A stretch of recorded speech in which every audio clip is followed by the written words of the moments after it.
नमस्कार आपण मैंने देखुं आम ओडिशा मु दीपक कुमार सिंह आपण मान सहित संबलपुर जिला रेढ़ाखोल ब्लॉक केन्दुपटा छकठारे यही दृश्य देखा मिली।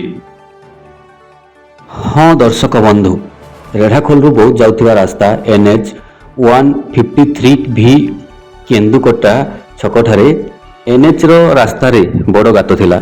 सेही गात पई बहुत गाड़ी चालक दुर्घटना रे आहत होइतिले।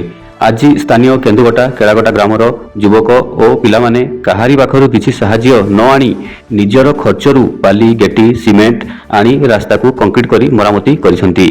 मो नाटा हला बिहारीलाल कोलता, हम घर केन्दुपटा। एटा हमर केन्दुपटा छक।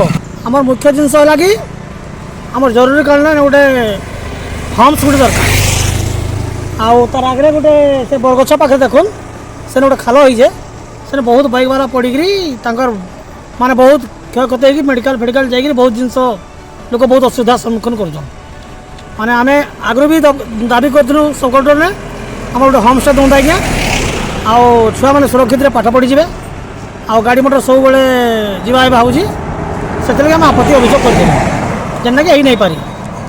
मो ना सत्यानंद बेहरा और केन्दुपटा 1 नंबर वार्ड बाकी इने आमर एबे रिसेंटली आगु तो बहुत है वर्ष 2 वर्ष ना रास्ता जेहतु यहाँ ना तो इने एति एक्सीडेंट है जे बहुत एक्सीडेंट है। एबे रिसेंटली 6-7 है जेनटा कि आगु आम एंता करूँ NH वाला कुला कहूँ जी पेज पकड़ा से हाँ कहते ना आसवार के एबे भी रिसेंटली कल करें से बोले आम एटा ना करा मोर पाखे गाड़ी नहीं किसी ना तुम NH ऑफिस जो बोले तो से आम आई ना पालू NH ऑफिस रेढ़ाखोल भी ना बहुत जाए पड़ा तो से आम एबे जिमु बाकी से इन्हें काली भी एक्सीडेंट है तेणुक आम आज यहाँ निजे निजे यहाँ करूँ तो से आम बहुत दुखित जेनटा कि आम केन्दुपटार एटा सब असुविधा होती जेनटा कि NH 1 नंबर वार्ड होगी बहुत दुख हम पाऊँ।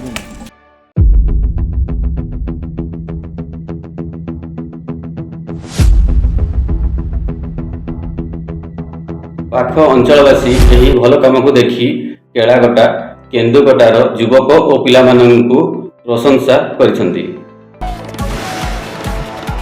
आजिर खबर एठी रखुछु। नमस्कार।